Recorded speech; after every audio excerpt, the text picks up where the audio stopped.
Hello everyone, welcome back to the channel. So option trading की beginners series में आप सभी का लर्निंग वीडियो में स्वागत है।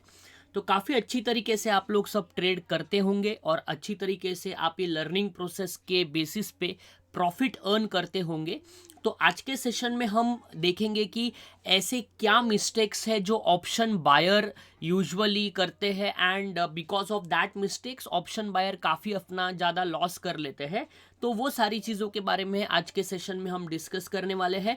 तो वीडियो को लास्ट तक देखते रहे ताकि ये मिस्टेक्स जब आप एक्चुअली लाइव ट्रेड करेंगे तब ये मिस्टेक्स अगर आप नहीं करोगे तो काफ़ी अच्छा बेनिफिट आपको मिल पाएगा, आपका कैपिटल सेव हो पाएगा और ये जो लर्निंग प्रोसेस है इसमें आप एक अच्छी तरीके से आगे स्लोली एंड ग्रेजुअली बढ़ पाएंगे। तो स्टार्ट करते हैं आज का session and we will be discussing about some of the common mistakes which usually option buyer is doing.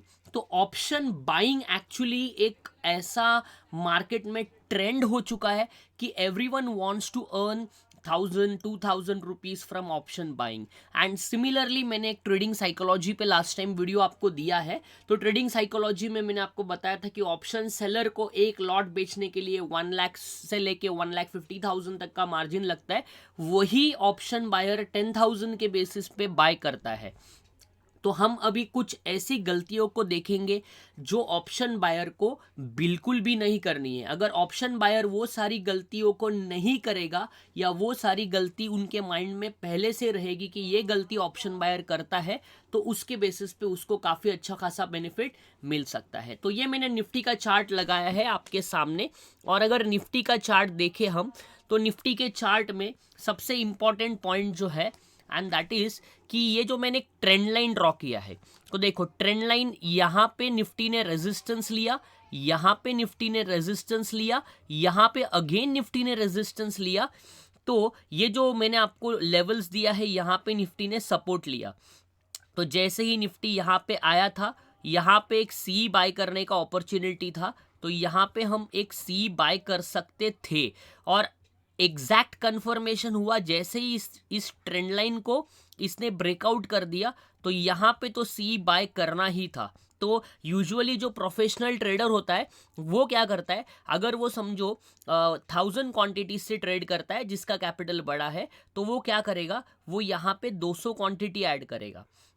200 quantity add करेगा, यहाँ तक जाने के बाद वो 200 क्वांटिटी में से 100 क्वांटिटी का प्रॉफिट वो बुक करेगा। बिकॉज यहाँ पे जाने के बाद किसी को भी ऐसा नहीं पता होगा कि यहाँ से मार्केट ऊपर जाएगा। सबको क्या लगेगा कि यहाँ से मार्केट नीचे आ सकता है, तो यहाँ पे वो 50% क्वांटिटी बुक कर लेगा और ये जो कैंडल का लो है यहाँ पे वो अपना ट्रेलिंग एसएल लगाएगा ताकि यहाँ से मार्केट रिवर्स हो जाएगा तो वहाँ पे ये यहाँ पे वो एग्जिट हो जाए। लेकिन यहाँ से मार्केट रिवर्स नहीं किया, जैसे ही ये मार्केट ने इस ट्रेंड लाइन को ब्रेकआउट कर दिया वैसे वो और डबल क्वांटिटी से ऐड कर सकता है। और यहाँ पे भी एक कंसोलिडेशन है, 15 मिनट्स का कैंडल मैंने लगाया है, पर कैंडल इज ऑफ 15 मिनट्स। तो यहाँ पे जैसे इसने इसका भी ब्रेकआउट दिया तो हमारा नेक्स्ट टारगेट यहाँ पर तक बनता है। फिर ये लेवल के ऊपर जैसे मार्केट गया तो नेक्स्ट टारगेट हमारा वहाँ तक बनता है सेकंड रेजिस्टेंस। तो मैंने आपको बताया था सेकंड रेजिस्टेंस देखो हमारा 17,992, वहाँ तक ही मार्केट जाके रिट्रेस किया है। तो बेसिकली अगर आप ये लेवल्स को ध्यान रखोगे, अगर आप ये सारे लेवल्स के बेसिस पे ट्रेड करोगे तो भी एक अच्छा खासा प्रॉफिट आप अर्न कर सकते हो। अभी हम कुछ मिस्टेक्स के बारे में डिस्कस करते हैं कि यूजुअली ए ऑप्शन बायर जो है कौन से ऐसे मिस्टेक्स करता है, फिर मैं आपको उसके बेसिस पे ऑप्शन चेन पे भी लाके दिखाता हूँ एग्जैक्टली कि क्या क्या मिस्टेक्स एक ऑप्शन बायर जो है वो करता है।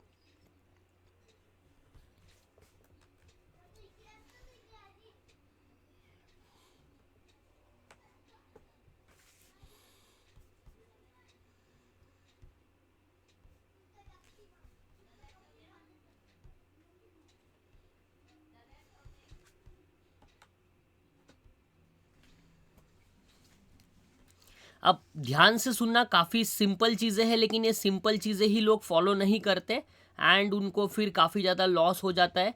तो हमको कुछ चीज़ों को ध्यान रखना है।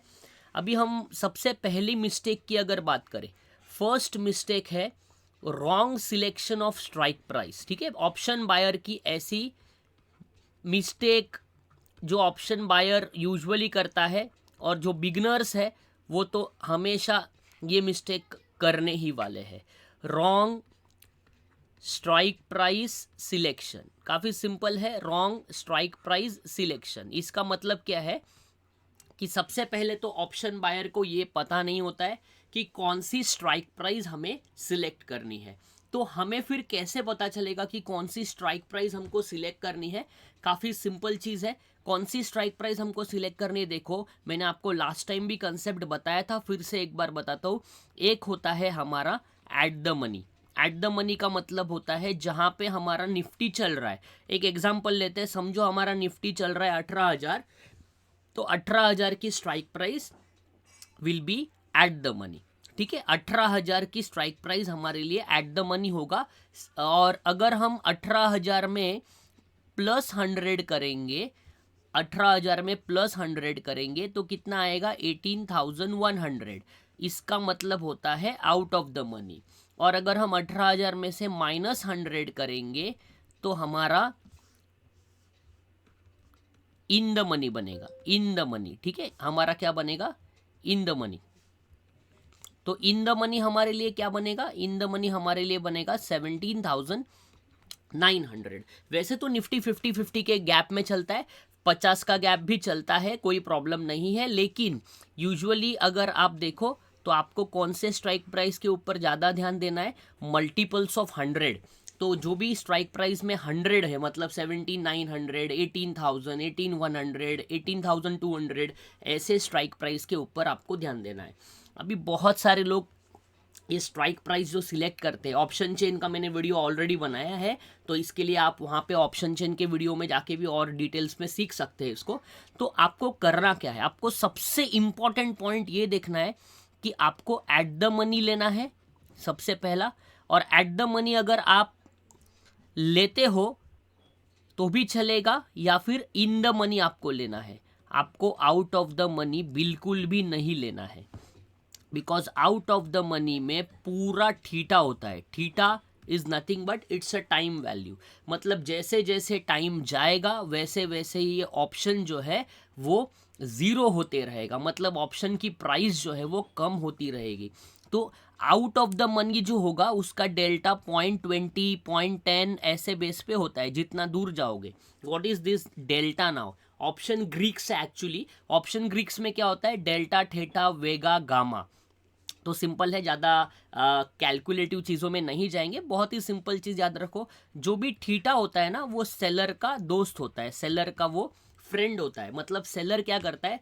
सेलर को एक ही चीज़ फॉलो करनी है और सेलर को एक ही चीज़ सेलर करना चाहता है कि वो थीटा का बेनिफिट लेता है। वो ऑप्शन को बेचता है और थीटा का बेनिफिट लेता है। लेकिन बायर क्या है? बायर ऑप्शन को खरीदता है।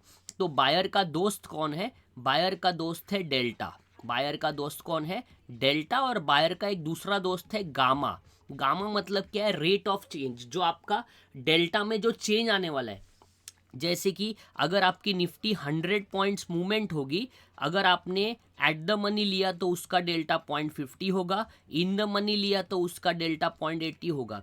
तो अगर आपका स्पॉट प्राइस जो है निफ्टी का 100 पॉइंट से नीचे आता है तो एट द मनी 50 पॉइंट से, एट द मनी जो है वो 50 पॉइंट से नीचे आएगा, मतलब आपको प्रॉफिट होगा अगर पुट साइड लिया तो एट द मनी क्या होगा? फिर 50 पॉइंट से बढ़ेगा। और इन द मनी क्या होगा? फिर 80 पॉइंट से बढ़ेगा। मतलब कंपैरेटिवली अगर देखा जाए तो अगर 100 रुपये मूवमेंट होती तो आपकी 80 रुपये मूवमेंट होगी, 100 रुपये मूवमेंट होती है तो आपकी 50 पैसे 50 रुपया मूवमेंट होगी। That will be at the money. वो तो एकदम सिंपल कैलकुलेशन है। और आउट ऑफ द मनी लेंगे तो इधर 100 रुपया मूवमेंट हो जाएगी तो इधर सिर्फ 20 रुपया ही मूवमेंट होगी।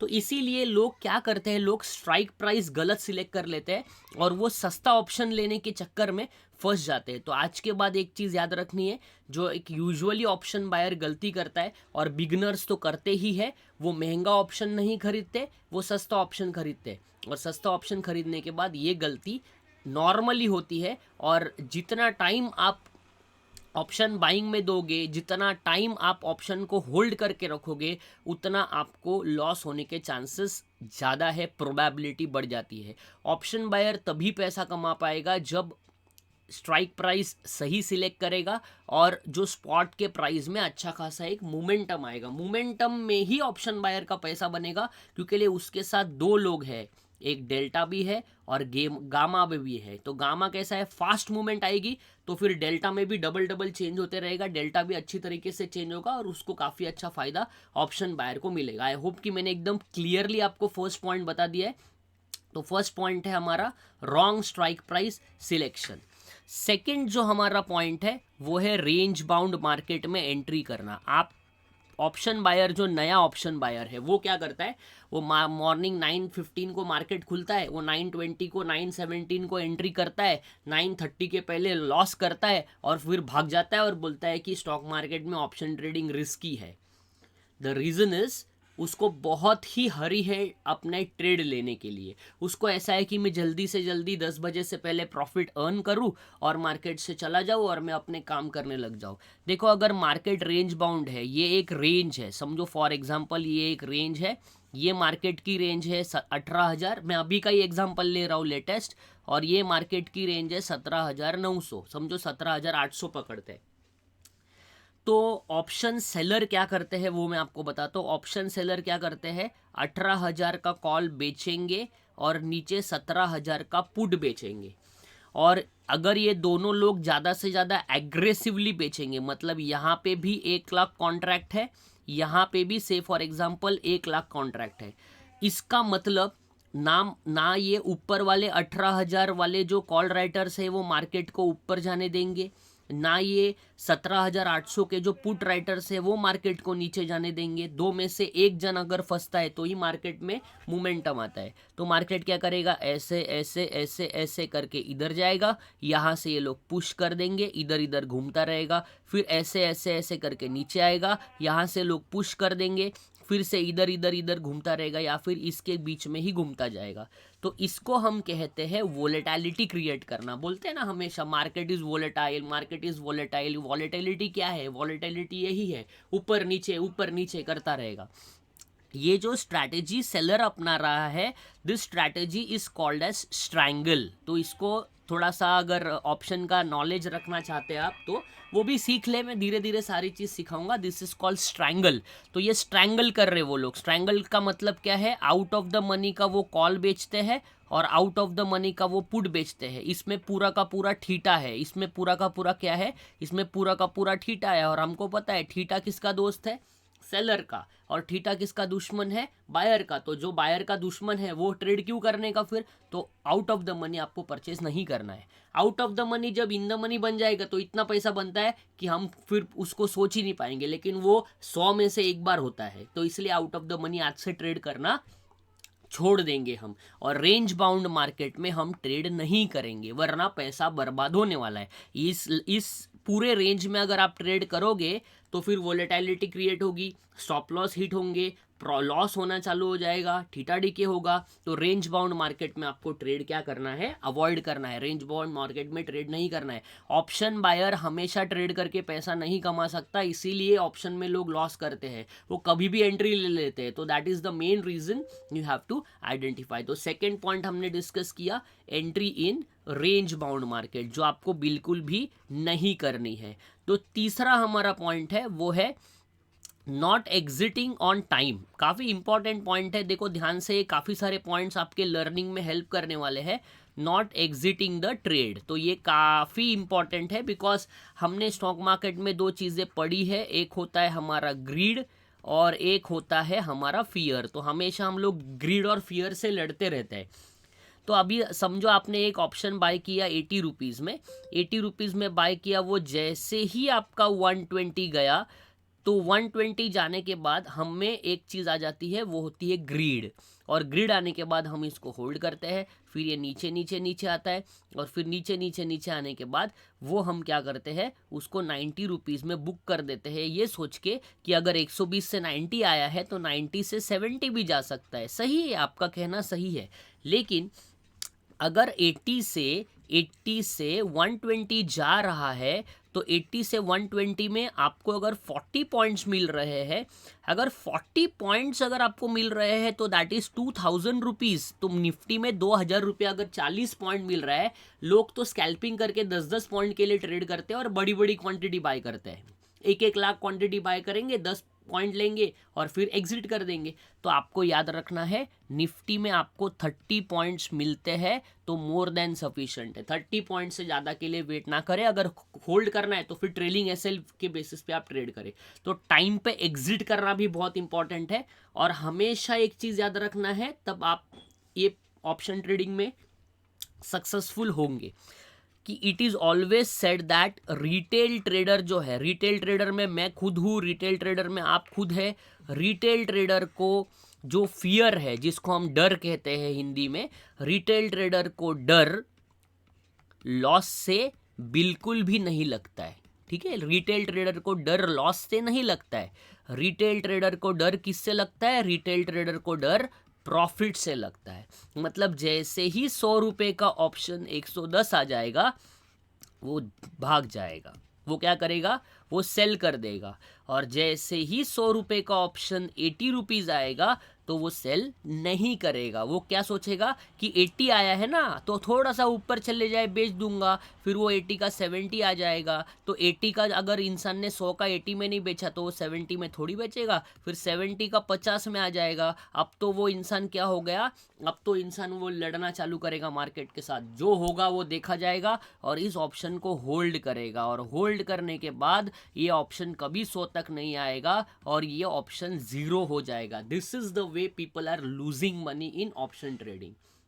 एंड ये सारी साइकोलॉजी का गेम है। आप अगर जितना जल्दी ये समझ पाओगे उतना जल्दी आप इस चीज में आगे बढ़ोगे। तो सिंपल लॉजिक रखना है, लॉस को जल्दी कट करना है, प्रॉफिट को होल्ड करना है। और ये प्रैक्टिस करके करके आएगा, ऐसे नहीं आएगा। मैं कितना भी बोलूँगा प्रॉफिट को होल्ड करना है, आप नहीं कर पाओगे। आप प्रॉफिट जैसे देखोगे वैसे आप भाग जाओगे। मैं जो टेक्निक यूज़ करता हूँ, I am never watching P&L। मैं P&L देखता ही नहीं हूँ, क्योंकि मैं भी एक ह्यूमन बीइंग हूँ। मैं भी P&L देखूंगा तो मेरा भी साइकोलॉजी बिगड़ जाएगा, प्रॉफिट लॉस देख के माइंडसेट बिगड़ जाएगा और मैं भी ट्रेड को होल्ड नहीं कर पाऊंगा। तो that is the reason I am not watching profit and loss. You should also do this, but requires little bit of practice. तो रिमेंबर वन थिंग, कि try to book your loss early. जब तक आप loss book करना नहीं सीखते हो, आप इसमें पैसे बना ही नहीं पाओगे। तो that is why most important point, you have to remember this. Okay, so this is the third point. Fourth point जो है वो हमेशा कहते हैं कंट्रोल योर इमोशंस। तो हमको क्या करना है? हमारे इमोशंस को कंट्रोल करना है। इमोशंस कंट्रोल करने के लिए बहुत सारी चीज़ें हैं। इमोशंस कंट्रोल करने के लिए सबसे पहली चीज़ आपको फॉलो करनी है और वो है आपकी पोजीशन साइजिंग फॉलो करनी है। पोजीशन साइजिंग फॉलो करनी है। What is this position sizing? What is this position sizing? Position sizing मतलब एक लॉट अगर बाय करते हो तो कंटिन्यूसली एक ही लॉट बाय करना है जब तक आप प्रॉफिटेबल नहीं होते हो। कभी एक लॉट बाय करोगे, कभी 2 लॉट बाय करोगे, कभी 4 लॉट बाय करोगे, ऐसा बिल्कुल भी नहीं करना है। और दूसरा, आपको अपने रिस्क टू रिवॉर्ड रेशो को अच्छी तरीके से मैनेज करना है। मतलब पता चलना चाहिए आपको ट्रेड लेने के बाद कि आपका इस ट्रेड में कितना रिस्क होगा और उसके कंपैरिजन में से आपका कितना रिवॉर्ड आएगा। ये सारी चीज़ें आपको बुक्स में मिलेगी, जो आपको बहुत सारी बुक्स पढ़नी पड़ेगी। वही सारा चीज़ मैं आपको एकदम सिंपल तरीके से बता रहा हूँ। तो पॉइंट नंबर 4 में हम क्या देखेंगे? हम ये सीखेंगे या हम ये फॉलो करेंगे कि हमको हमारे इमोशंस पे कंट्रोल करना है। और इमोशंस को कंट्रोल ऐसा आप तुरंत नहीं कर पाएंगे, उसके लिए लगेगा प्रैक्टिस। उसके बाद जो हमारा 5th पॉइंट है, जो बहुत ही इंपॉर्टेंट है, वो है कि आपको सपोर्ट और रेजिस्टेंस फाइंड करना आना चाहिए। सपोर्ट एंड रेजिस्टेंस ये किस चीज़ का है? तो उसके लिए तो मैंने आपको लेवल्स दे दिए हैं, आपको उसका टेंशन लेने की ज़रूरत नहीं है। मैं आपको हर दिन लेवल्स भेजता हूँ। तो रेड लाइन हमारे लिए रेजिस्टेंस का काम करता है, ग्रीन लाइन हमारे लिए सपोर्ट का काम करता है। जैसे अगर ये सपोर्ट है, ये 2 सपोर्ट है और ये 2 ऊपर के रेजिस्टेंस है। अगर मार्केट यहाँ पे ट्रेड कर रहा है, यहाँ से ट्रेड करते करते यहाँ पे आता है और यहाँ पे अगर हम यहाँ से हमको ऊपर जाते हुए दिखता है और यहाँ पे अगर हम सी बाय करते हैं, तो इसका टारगेट हमारे लिए कहाँ तक होगा? इसका टारगेट हमारे लिए यहाँ तक होगा। तो जैसे ही मार्केट यहाँ तक जाएगा, वहाँ पे आपको अपना प्रॉफिट जो है वो बुक कर लेना है, रिस्क नहीं लेना है। जो नए ट्रेडर्स हैं वो बुक कर ले, और अगर यहाँ से ब्रेकआउट देता है तो हम फिर से एक लॉट में एंट्री कर सकते हैं, और अगर नहीं देता है तो हमने हाईएस्ट प्रॉफिट को बुक कर लिया। सपोर्ट पे बाय करके रेजिस्टेंस पे बुक करना ये भी एक आर्ट है, वो धीरे धीरे प्रैक्टिस करोगे तो आपको आ जाएगा। ये 5 पॉइंट्स अगर आप ध्यान रखोगे तो ये 5 पॉइंट्स से आपका ट्रेडिंग जर्नी काफ़ी अच्छा हो जाएगा। और ये 5 पॉइंट्स को अपने पास नोट डाउन करके रखें, और कल से ही ये जैसे ही मार्केट अभी मंडे को खुलेगा उससे आप ये सारी चीज़ों को फॉलो करना स्टार्ट करें।